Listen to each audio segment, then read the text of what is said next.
प्यारे बच्चों, आज हम तुम्हें ज्योग्राफी का चौथा lesson atmosphere the realm of air के बारे में पढ़ाने जा रहे हैं।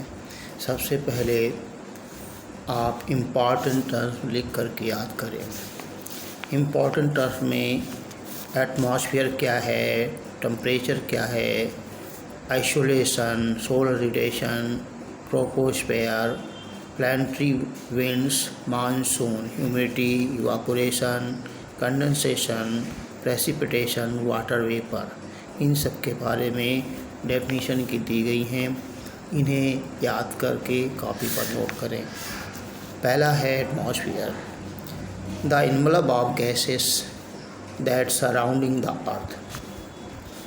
The envelope of gases that surrounding the earth it's called atmosphere, या ऐसा कहीं कह सकते हो।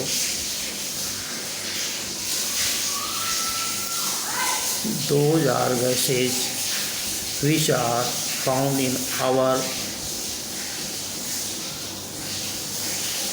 surrounding us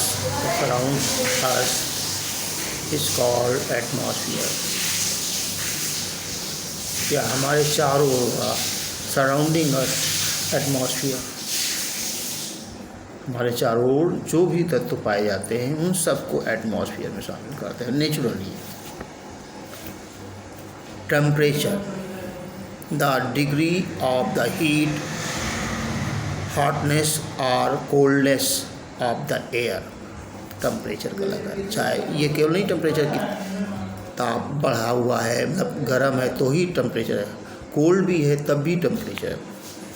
फिर isolation, incoming solar radiation receive the at the surface of the earth. जो सूर्य से किरणें, सनलाइट की रेज है, सन की रेज है जो हमारे अर्थ सरफेस पर फॉल होती हैं, गिरती हैं, उनको ही हम क्या कहते हैं, सोलर रेडिएशन कहते हैं।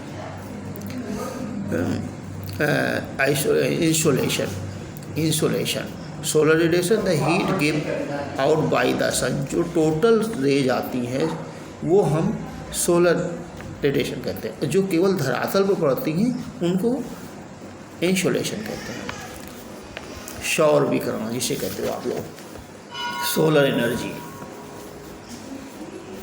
फिर सोलर एनर्जी तो पूरे धरातल के बाहर भी जाती है, लेकिन जो केवल पृथ्वी पर पड़ती है, अर्थ पर, ऑन द अर्थ सरफेस, वो केवल वे रेज क्या कहलाती हैं, इंसोलेशन कहलाती हैं। ट्रोपोस्फेयर क्या होता है?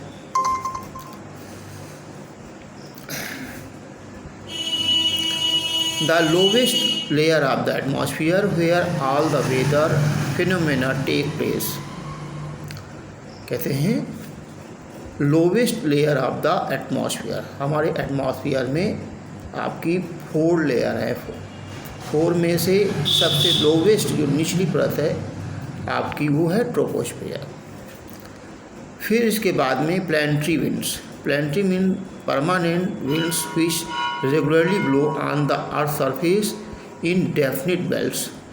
जो एक दिशा से एक निश्चित दिशा की ओर धरातल पर जो रेगुलर हवाएं चलती हैं वो हम प्लानिटरी विंड्स के नाम से जानते हैं।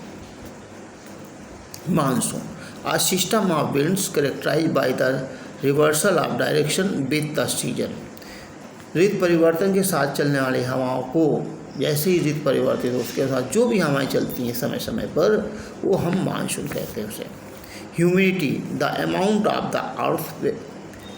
Amount of water vapour present in the air is called humidity. जो हमारे वातावरण में हवा जल की बूंदें विद्यमान हैं,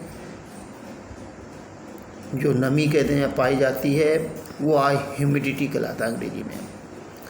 evaporation, the process by which water changes into vapour. Process by which water change into vapour, पानी का जो भाप में बदलता है वो इवापोरेशन कहलाता है, स्टीम बनती है।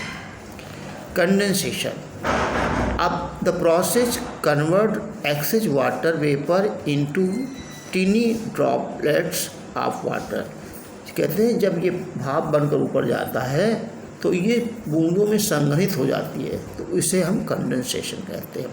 Precipitation the process falling of any droplets of water और आइस ऑन द ग्राउंड। जब कंडेंसेशन के बाद जो बूंदें धरातल पर आती हैं वह प्रेसिपिटेशन कहलाता है। द प्रोसेस ऑफ फॉलिंग, पहले भाप स्टीम बनना, स्टीम को क्या क्या इवापोरेशन कहा गया।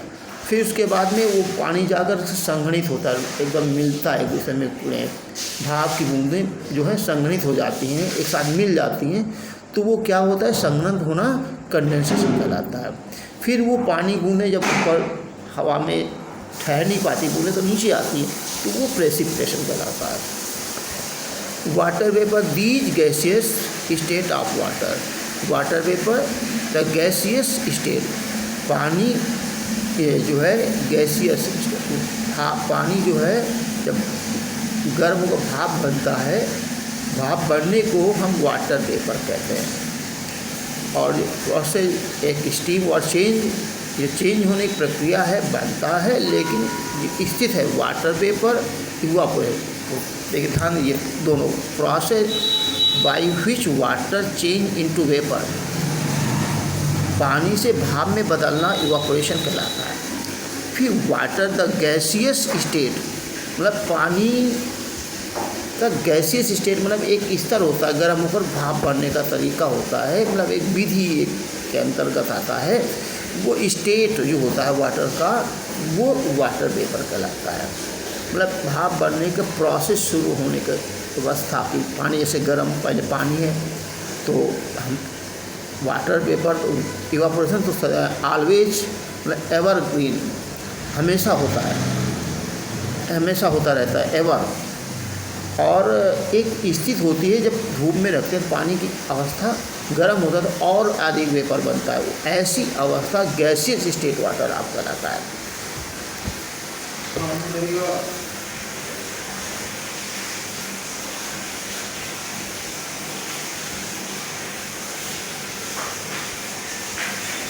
तो ये लिख करके पढ़ कर याद करके आइए, फिर इसके बाद आगे से बताएंगे। धन्यवाद।